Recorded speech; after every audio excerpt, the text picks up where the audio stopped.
The skies over Earth darkened as the Voidborn ships arrived without warning. Massive vessels, each the size of a small city, positioned themselves strategically around the globe. For 3 days, they simply watched, scanning, gathering data, making no attempts at communication despite humanity's desperate signals. On the 4th day, they attacked. Commander Shin stood at the window of Seoul's Defense Command Center, watching as brilliant purple beams sliced through buildings across the city. Emergency sirens wailed uselessly as people fled into streets that offered no refuge. "Sir, we've lost contact with Tokyo and Beijing," Lieutenant Minji reported, her voice steady despite the horror unfolding on the monitors around them. Their defense systems failed within minutes. Shin's hand tightened on his tablet. The casualty numbers were already scrolling beyond comprehension. "What about our countermeasures?" "Nothing works," Minji said. "Our missiles can't penetrate their shields. Fighter jets are being disabled before they get within firing range." The room shook as an explosion hit nearby. The lights flickered, then stabilized. General Park, the highest-ranking military officer still alive in East Asia, joined them at the window. His normally immaculate uniform was covered in dust. "They're not just attacking military targets. They're systematically eliminating population centers. It's the same worldwide," another officer called out. "London has fallen. New York is under heavy attack. We've lost contact with most of South America." Shin watched smoke rise from the city he had sworn to protect. "This isn't war. It's extermination." 3 days later, what remained of Earth's leadership gathered in the underground bunker beneath the Arctic. Representatives from the few nations still capable of communication huddled around a table, their faces hollow with exhaustion and defeat. "Our latest estimates suggest we've lost 80% of the global population," Dr. Han said, her voice breaking. Once the head of the Global Health Organization, she now represented most of what remained of Earth's scientific community. "The Voidborn are using some kind of biological agent in addition to their weapons. People are dying in areas that haven't even been directly attacked." President Lee, one of the few world leaders to escape the initial assault, rubbed his bloodshot eyes. "What options do we have left?" General Park cleared his throat. "Conventional warfare has failed. Nuclear strikes were ineffective, they simply absorbed the energy. But we do have one final option." He nodded to Dr. Han. She pressed her palm to a scanner, unlocking a secure file on the main screen. "Project Lazarus. A contingency we hoped never to use." The room fell silent as the details appeared. 500 soldiers, the most elite from every nation, genetically enhanced and placed in stasis chambers deep beneath the Arctic ice. Modified to be stronger, faster, and more resilient than any human in history. Their metabolisms altered to learn and adapt at accelerated rates. They were created as a last resort, Dr. Han explained. Designed to awaken only when specific conditions are met, when our enemies believe humanity is extinct and lower their guard. "How long would they remain in stasis?" President Lee asked. "As long as necessary," General Park replied. "Decades. Centuries, if needed." A technician burst into the room. "They've found us. Voidborn ships approaching from the north." Alarms blared throughout the facility. "We're out of time," Dr. Han said. "If we're going to activate Protocol Lazarus, it must be now." President Lee looked around the table at the grim faces of Earth's final defenders. "Do it." Dr. Han's fingers flew across the console, initializing the sequence. Deep beneath them, in a chamber shielded from all detection, 500 stasis pods hummed to life, then entered dormant mode, waiting for the predetermined conditions to trigger their awakening. General Park handed each leader a small capsule. "For those who wish not to be taken alive." The bunker shook as the first explosions hit the surface above. 2 weeks later, the Voidborn Supreme Commander stood atop a mountain that had once been part of the Swiss Alps. Its atmospheric suit filtered Earth's air, which was still unsuitable for their physiology despite the modifications they had already begun. "Status report," it demanded. A subordinate bowed. "The human species has been eradicated, Supreme Commander." Our forces have confirmed the destruction of all known military installations and government centers. The remaining population pockets are being processed as we speak. Any resistance remaining? None, Supreme Commander. Our biometric scans show no organized human activity anywhere on the planet. The last stronghold in what they called the Andes Mountains fell 3 days ago. The Supreme Commander surveyed the landscape, once green and vibrant, now scarred by weapons fire and beginning to darken as voidborn terraforming took hold. Begin the colonization phase, it ordered. This world will serve our empire well. Beneath the Arctic ice, untouched and undetected, 500 stasis chambers continued their silent vigil, their occupants suspended in time, waiting for the moment to reclaim their world. 200 years passed in darkness. Deep beneath the Arctic ice, the facility remained dormant, its systems running on minimal power, waiting. The Voidborn had reshaped Earth's surface, built their colonies, and settled into comfortable dominion over a conquered world. Then something changed.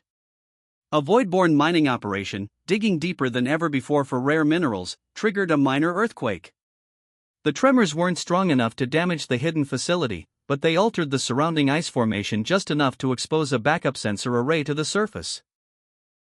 For the first time in centuries, the facility's AI gathered fresh data about the world above. It analyzed atmospheric composition, detected Voidborn settlement patterns, and measured their military presence. The conditions matched the predetermined criteria for activation. The stasis chambers began to warm. In Chamber 1, Commander Un's consciousness returned slowly, like wading through thick fog. Her eyes opened to darkness, then adjusted to see the soft blue light inside her pod. Her muscles screamed in protest as she tried to move after 2 centuries of immobility. The chamber lid slid open with a hiss. "Welcome back, Commander Un," said a calm voice. "Protocol Lazarus has been initiated." Un tried to speak but could only manage a dry rasp. A robotic arm extended, offering a small cup of water. She drank greedily, the liquid revitalizing her parched throat. Status report, she finally managed. Date, April 14, 2243. Time elapsed since stasis initiation, 200 years, 47 days. Earth is under full Voidborn control. Human population officially registered as extinct. Un swung her legs over the side of the pod, surprised at how easily her body responded despite the initial pain. She stood, testing her balance, then examined her hand. The muscle definition was more pronounced than she remembered. Her skin seemed to glow with an inner vitality that hadn't been there before. The enhancement protocols continued during stasis, the AI explained, noting her observation. Your strength, speed, reflexes, and cellular regeneration have increased by approximately 43% beyond initial projections. Un walked to the main console, her movements becoming more fluid with each step. "Show me what's happened to Earth." The screen displayed a planet she barely recognized. The continents were familiar in shape but wrong in color. Vast areas showed the dark purple of Voidborn terraforming. Their cities dotted the landscape, angular structures that seemed to absorb rather than reflect light. "Begin awakening sequence for the rest," Un ordered. "Priority to Strike Team Alpha." Within hours, the first 50 super soldiers had emerged from stasis. Major Han, leader of Alpha Team, stood beside Un at the command center, reviewing the facility's resources. "Our weapons cache is intact," he reported. "But our technology is now primitive compared to what the Voidborn have developed." Captain Zhu, their reconnaissance specialist, returned from the surface access tunnel, her face grim. "The world has changed more than we imagined. The air has been altered, still breathable for us, but optimized for their physiology. Most Earth animals are gone. They've created new hybrid species to replace them." "Any sign of human survivors?" Un asked. "None detected yet," Zhu replied. "But I only went to the perimeter. Their patrols are predictable, they don't expect any threats." Lieutenant Nanjun, their systems expert, looked up from his console. "I've accessed some of their communications. They're complacent. Earth is considered a fully secured colony world. Their defense systems are minimal." Un nodded, processing the information. They think they won completely. That's our advantage.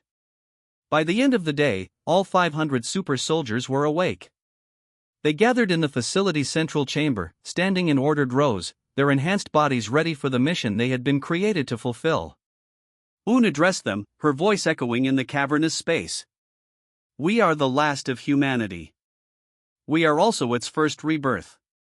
Everything you knew, everyone you loved, is gone. But Earth remains, and while it does, so does our purpose. She activated the main screen, showing the Voidborn settlement nearest to their location. We were created to be weapons, but we must be more than that now. We must be humanity's memory, its vengeance, and its future. We will learn their weaknesses. We will take their technology. And then, we will take back our world. A door opened at the far end of the chamber. Dr. Han, not the original, but a perfect genetic replica created and aged in stasis, wheeled in a cart containing specialized equipment. These are neural interfaces, she explained. They'll allow you to process information 5 times faster than normal humans. You'll need that advantage to understand and use Voidborn technology. As the devices were distributed, Major Han approached Commander Un privately. The odds are still against us. 500 against an entire planet of them. Un's lips curved into a cold smile. They killed every human they could find. But they never found us. And they have no idea what we've become. Above them, night fell over a world that had forgotten the meaning of humanity. By morning, the Voidborn would begin to remember. Captain Day moved through the forest like a ghost, his enhanced body processing every sound and movement around him. 3 months had passed since the Arctic chamber awakened. 3 months of watching, learning, and preparing. Tonight would be their first strike. 4 soldiers followed him, each moving with the same supernatural silence. The purple glow of the Voidborn outpost cast eerie shadows through the trees ahead.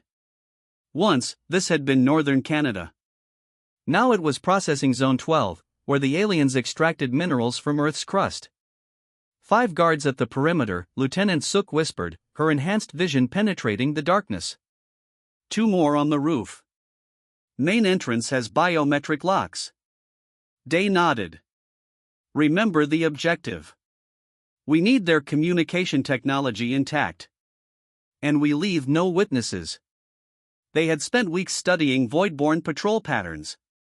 The aliens were predictable, never expecting resistance on a conquered world. Every 12 minutes, the guards changed position, creating a brief blind spot in their security. When the moment came, the soldiers moved. Day leapt 15 feet into the air, landing silently behind the first guard. His hand clamped over the alien's breathing apparatus, pulling it free from its face socket. The Voidborn collapsed, unable to process Earth's atmosphere even after 2 centuries of terraforming. The other guards fell just as quickly.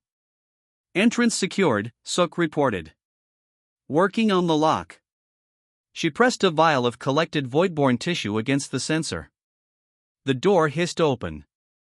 Inside, 3 aliens worked at control stations. They died before they could trigger alarms. Sergeant Min, their technology specialist, immediately began downloading data from the Voidborn systems. Their network is more advanced than we anticipated, Min said, his fingers flying across the alien interface. But their security is minimal. They have no protocols for human intrusion. Day moved deeper into the facility. Something felt wrong. The outpost seemed too empty for its size. He found the reason in the lower level. Transparent containers lined the walls, each holding what appeared to be a human body. But these weren't quite human anymore. Their skin had a faint purple tinge. Some had extra fingers. Others had no hair. All were connected to tubes and monitoring equipment. Captain, you need to see this, he called, keeping his voice low. The team gathered around the containers, their expressions hardening as they understood what they were seeing. They're experimenting on human DNA, Min said, checking the nearby console. Creating hybrids. Workers adapted to their needs. Are they alive? Suk asked. Conscious? As if an answer, the eyes of the nearest specimen opened. They were still human eyes, brown and frightened. The being's hand pressed against the glass. Its lips formed a single word, help. Day's decision was immediate. We're taking them with us. All of them that show consciousness. That could compromise the mission, Sergeant Jean argued. We don't know if they're loyal to the Voidborn. They're victims, Day countered. And they're evidence that human DNA survived. Commander Un needs to see this. They worked quickly, disconnecting 12 containers that showed signs of consciousness. The others, where the modifications had gone too far or where no awareness remained, they left behind. As they prepared to exit, alarms suddenly blared throughout the facility. We've been detected, Min warned. Voidborn security drones approaching from the east. Day assessed their options. New plan. Jean set the charges. We're destroying the facility. But the technology, Sook began. We have what we need, Day cut her off. And we can't let them know exactly what we took. They moved the containers to their hidden transport vehicle half a kilometer away. Jean remained behind, planting explosive devices at structural points throughout the outpost. He rejoined them just as the first Voidborn response ships appeared on the horizon. The explosion lit up the night sky, the purple flame signature of Voidborn technology burning against the stars. By the time the aliens mounted a proper search, Day's team was already deep underground, traveling through ancient mining tunnels toward their base. Back at the Arctic facility, Commander Un studied the hybrid beings they had rescued. Dr. June had stabilized them after removing the Voidborn control devices from their spines. Can they speak? Un asked. Some can, June replied. They have fractured memories. The Voidborn kept some humans alive after the invasion specimen populations for their experiments. These are descendants of those survivors, modified over generations. One of the hybrids, a female with only slight modifications, approached them cautiously. My name is Nari, she said, her voice raspy from disuse. There are more like us. Hidden camps where they keep the less modified ones as workers. Some of us remember the old stories. About Earth. About being human. Commander Un took Nari's hand, four-fingered but still recognizably human. Tell me everything you know about the Voidborn, she said. Their weaknesses. Their habits. Everything. That night, as reports came in from other strike teams around the world, a pattern emerged. The Voidborn had grown complacent in their dominion. Their technology was advanced, but their tactics were fixed, unprepared for an enemy they believed extinct. And now that enemy had returned, enhanced beyond human limits, with nothing left to lose and everything to reclaim. 1 year after awakening, Commander Un stood before the holographic map that dominated the war room. What had begun as 500 super soldiers had grown to a force of nearly 10,000. The rescued hybrids had led them to hidden enclaves of human descendants living as slaves or test subjects. Many joined the resistance once freed. Others, too damaged by generations of Voidborn control, were given safe haven in the expanding network of underground bases. The Voidborn are finally beginning to understand what they're facing, Major Han reported. They've increased security at all major installations. Doubled patrols in sectors where we've been active. Too late, Un replied, studying the map. Red markers showed confirmed Voidborn strongholds. Blue markers represented resistance bases. Green highlighted successful strike operations. Show me the planetary command center again. The hologram zoomed in on what had once been Beijing. Now it served as the Voidborn's administrative headquarters for Earth. A massive structure dominated the center. A tower that reached into the clouds, constructed from a black material that seemed to drink in light. Their Supreme Governor arrives today, said Colonel June, pointing to a flashing indicator. First visit to Earth in 50 years. They're concerned enough about our activities to send their highest authority. Lieutenant Yuna, once a hybrid lab worker before being rescued 6 months earlier, stepped forward. Her eyes, modified by the Voidborn to see into ultraviolet spectrums, scanned the holographic display. The tower's defenses are formidable, she said. But I worked in similar facilities. Their power core will be here. She pointed to a section near the base. Their communication array at the top connects directly to their interstellar network. Un nodded slowly. That's our target. If we can access their network, we can learn about their entire empire. Their weaknesses. Their homeworld's location. It would be suicide, Major Han warned. Even with our enhanced abilities, there are too many defenders, too many security systems. Not if we don't go as ourselves, Un said. She turned to Dr. June, who had been quietly observing. Your biomodification program. How soon can it be ready? Dr. June stepped forward. The prototypes are complete. We can temporarily alter the outer appearance of 20 soldiers to appear as Voidborn. The effect will last approximately 12 hours before the human biology rejects the changes. We'll need their language too, Colonel June added. Yuna nodded. I can teach you their basic commands and responses. Most of their communication is nonverbal color patterns on their skin. The suits we've designed can simulate these. 2 weeks later, Captain Day stood at the base of the massive tower, his body concealed within a perfect replica of Voidborn official armor. Beside him, 19 disguised super soldiers maintained formation as they approached the main entrance. Each carried hidden weapons designed specifically to target Voidborn vulnerabilities, high-frequency sonic disruptors that disrupted their neural systems. Their intelligence had been correct. Security was focused outward, watching for human attackers. None suspected that the threat would come disguised as their own kind. Security scan approaching, warned Sergeant Min through their encrypted communication system. Remember your training. The Voidborn scanner passed over them, its purple beam assessing their forms. For a heart-stopping moment, they feared their disguises would fail. Then the light turned green, and the massive doors slid open. Inside, the atrium rose hundreds of meters, filled with Voidborn going about their administrative duties. The architecture was brutally functional, with none of the aesthetic considerations humans would have included. Central lift access on the right, Yuna's voice guided them. Level 87 for the communication hub. Level 5 for the power core. They split into 2 teams as planned. Day led his group toward the power core, while Colonel June's team headed up to the communication hub. The power core was even more impressive than intelligence had suggested, a swirling mass of purple energy contained within crystalline structures. Voidborn technicians monitored it from control stations around the perimeter. Begin Phase 2, Day ordered quietly.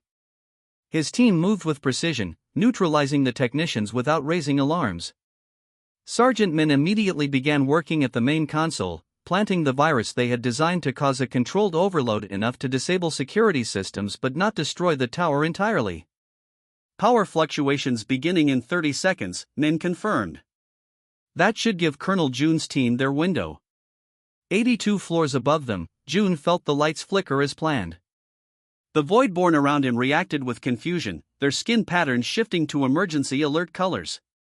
While they were distracted, his team accessed the central communication array, the heart of their interstellar network.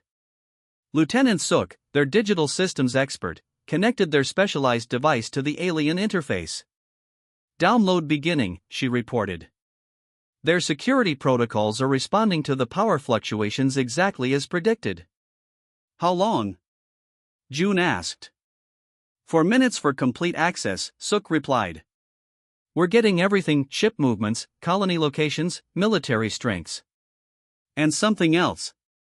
Her voice trailed off as new data filled their screens. Their empire is overstretched, she whispered. Rebellions on 3 colony worlds. Resource shortages. They're fighting a war on their outer territories against something they call the Void Eaters. June smiled behind his disguise. Earth isn't their only problem anymore. As alarms finally began to sound, both teams executed their escape plan, leaving chaos and confusion in their wake. By the time the Voidborn realized what had happened, the super soldiers were gone, carrying with them the key to humanity's resurgence and the Voidborn's destruction. The Voidborn Supreme Governor's skin rippled with dark purple patterns of rage as reports flooded in from across the planet. 6 major manufacturing centers destroyed in a single night. 3 colonial administrative hubs infiltrated.